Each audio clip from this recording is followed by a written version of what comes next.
तो बच्चों, आज के इस वीडियो में हम आपसे साझा करेंगे कक्षा 11 के गद्य का हिंदी गद्य का प्रथम पाठ भारतवर्ष उन्नति कैसे हो सकती है, जिसके लेखक हैं भारतेंदु हरिश्चंद्र, जिनके बारे में हमने पिछली वीडियो में आपसे बताया ही है कि उन्हें आधुनिक हिंदी गद्य का जनक माना जाता है। हिंदी के लिए उन्होंने अपने मात्र 35 वर्ष की अवस्था में बहुत ही मेहनत किए और कारगर प्रयास किए और हिंदी साहित्य सरिता को जो है आधुनिक भूमि पर लाकर प्रवाहित कर दिए।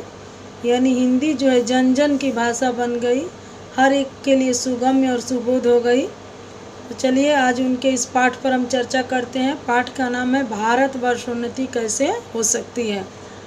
कहते हैं, आज बड़े आनंद का दिन है कि छोटे से नगर बलिया में हम इतने मनुष्यों को एक बड़े उत्साह से एक स्थान पर देखते हैं। आज बड़े ही आनंद का दिन है कि एक छोटा सा जगह जो बलिया शहर है उसमें इतने लोग इकट्ठे हुए हैं। इस अभागे आलसी देश में जो कुछ हो जाए वही बहुत है। कह रहे हैं कि इस अभागे आलसी, अभागा इसलिए क्यों आलस से करता है तो इस देश के पास बहुत ही शक्ति। हमारे हिंदुस्तानी लोग तो रेल की गाड़ी की तरह है। कर हमारे हिंदुस्तानी लोग तो रेल की गाड़ी है, जिस इंजन में जोड़ दिया जाए वहीं चल पड़ेंगे। यद्यपि फर्स्ट क्लास, सेकंड क्लास आदि गाड़ी बहुत अच्छी और बड़े महसूल की इस ट्रेन में लगी हैं, पर बिना इंजन के सब नहीं चल सकते। यानी भारतवासियों में भी क्वालिटी है, कोई प्रतिभावान है, कोई अति प्रतिभावान है, कोई काम चलाऊ है, कोई रसरी आवत जात ते शिल्पे परत निशान करत अभ्यास थे जड़मत योत सुजान। कुछ लोग इस कैटेगरी में आते हैं। तो वैसे हिंदुस्तानी लोगों को कोई चलाने वाला हो तो क्या नहीं कर सकते, लेकिन हिंदुस्तानियों में एक बात तो खास है कि अगर इन्हें कोई चलाने वाला हो तो ये क्या नहीं कर सकते, बहुत कुछ कर सकते हैं। इनसे इतना कह दीजिए का चुप साध ही रहा बलवाना। वो कह रहे हैं कि बस इनसे इतना कह दीजिए कि का चुप साध ही रहा बलवाना। अरे तुम्हारे पास तो बहुत ही बल है, लेकिन तुमने बल का प्रयोग ही नहीं करते हो, चुप्पी क्यों साधे हुए हो भाई। देखिए फिर हनुमान जी को अपना बल कैसे याद आता है। कह रहे हैं कि देखिए फिर हनुमान जी को अपना बल कैसे याद आता है। सो बल कौन याद दिलाए, सो बल। समस्या इस बात की कि उनको इस बल का याद कौन दिलाए। उन्हें तो सब लोग फोड़ने में, विखंडित करने में लगे हुए हैं और जो है अपनी अपनी रोटी सेकने में लगे हुए हैं। या हिंदुस्तानी राजे महाराजे कौन याद दिलाए भाई। हिंदुस्तानी राजे महाराजे, नवाब, रईस, हकीम। आगे इनके बारे में बताते हैं। राजे महाराजे को अपनी पूजा, भोजन, झूठी गप से छुट्टी नहीं। उनको तो राजा महाराजा है भाई, उनको अपनी व्यस्तता से ही छुट्टी नहीं है।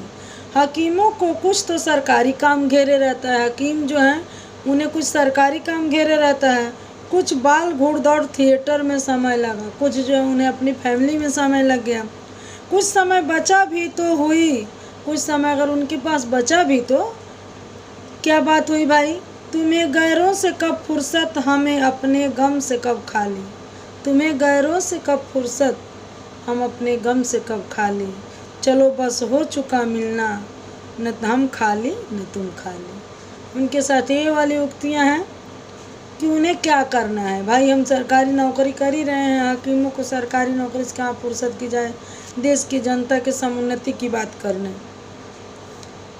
पहले भी जब आर्य लोग हिंदुस्तान में आकर बसे थे, राजा और ब्राह्मणों के जिम्मे यह काम था। पहले भी जब आर्य लोग हिंदुस्तान में आकर बसे थे तो राजा और ब्राह्मणों के जिम्मे यह काम था कि देश में नाना प्रकार की विद्या और नीति फैलावें। राजा और ब्राह्मण इन दो की जिम्मेदारी बनती थी कि देश में नाना प्रकार की विद्या और नीति फैलावें।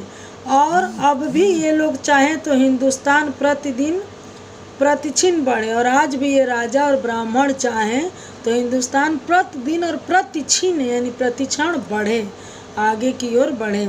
पर इन्हीं लोगों को निकम्मेपन ने घेर रखा है, निकम्मेपन ने घेर रखा है। क्योंकि ब्राह्मण का कार्य है कि वह जो है लोगों को अपने तपोबल से जो है लोगों को सद्मार्ग पर ले आए।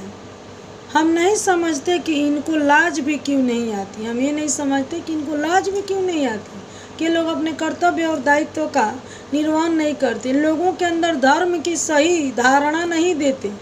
कहते ये करो, ये करो, ऐसे नहीं करोगे तो ये हो जाएगा, अगर ऐसे नहीं करोगे तो ये हो जाएगा। और इस धार्मिक अवगुंठन ने पढ़े लिखे सरकारी नीम हकीमों से लेकर सबको लगभग घेर रखा है धार्मिक अवगुंठन ने कि नहीं आज हम ये नहीं करेंगे तो ये हो जाएगा। यानी धर्म को इन लोगों ने सहज न बनाकर इतना ही कठिन बना दिया कि धर्म का पालन करना भी हर एक व्यक्ति के पास की बात नहीं है। धर्म सही मायने में क्या होता है, मानव समाज की सेवा, जो आज का समय हमें बता भी रहा है कि वास्तव में धर्म है क्या। ये समय खुद हमें आकर सिखा रहा है। जो भारतेंदु जी तब कहकर गए थे वो आज जो है हम समय की प्रासंगिकता में देख रहे हैं कि धर्म का वास्तविक अर्थ क्या है।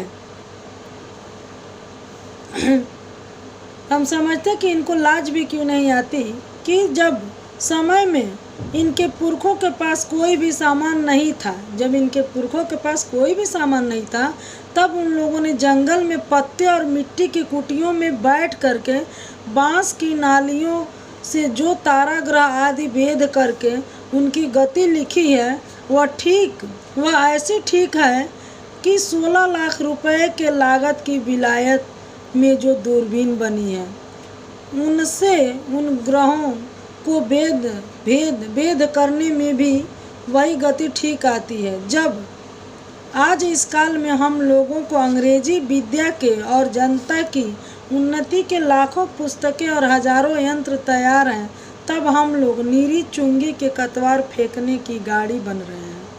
कह रहे हैं कि उस समय जब हमारे पास कोई आधुनिक संयंत्र नहीं था, तब लोग जो जंगल में बैठकर मिट्टी की कुटी में बैठकर बांस की नालियों से जो है ताराग्रह भेदने की, यानी ताराओं की सही दिशा ज्ञात करने की जानकारी रखते थे, भेद करने की गति ठीक आती थी। और आज जो हम अंग्रेजी विद्या पढ़ते हैं, विलायत से 16 लाख की मशीन ले आते हैं दूरबीन वाली, फिर भी जो है हम उन ग्रहों को भेदने में उतना सक्षम नहीं होते हैं। अगर होते भी हैं तो हम लोग नीरी चुंगी के कतवार फेंकने की गाड़ी क्यों बन रहे हैं, नीरी चुंगी के कतवार फेंकने के, यानी हम लोग जो है किसी काम के क्यों नहीं रह रहे, हमारे अंदर हुनर आ क्यों नहीं रहा है। यह समय है सबके जी में यही है कि पाला हम ही पहले छू ले। यह समय है सबके जी में यही है कि केवल हम ही अकेले तरक्की कर लें, हम ही पहले पाला छू लें। भला ऐसे में देश की तरक्की कैसे संभव है। जब देश का प्रत्येक व्यक्ति देश का नागरिक है तो हम उसको नागरिक होने का सम्मान क्यों नहीं दे पाते, हम उसके भी विकास के बारे में क्यों नहीं सोच पाते। जब तक प्रत्येक व्यक्ति का विकास नहीं होगा हमारा देश समुन्नत कैसे हो सकता है। इस संबंध में आगे की एक पंक्ति हमें याद आ रही है, यह दीप अकेला स्नेह भरा है गर्व भरा मद माता पर, यह दीप अकेला स्नेह भरा है गर्व भरा मद माता पर, इसको भी पंक्ति को दे दो। धन्यवाद बच्चों, आज इतना ही, फिर अगली वीडियो में। जय हिंद।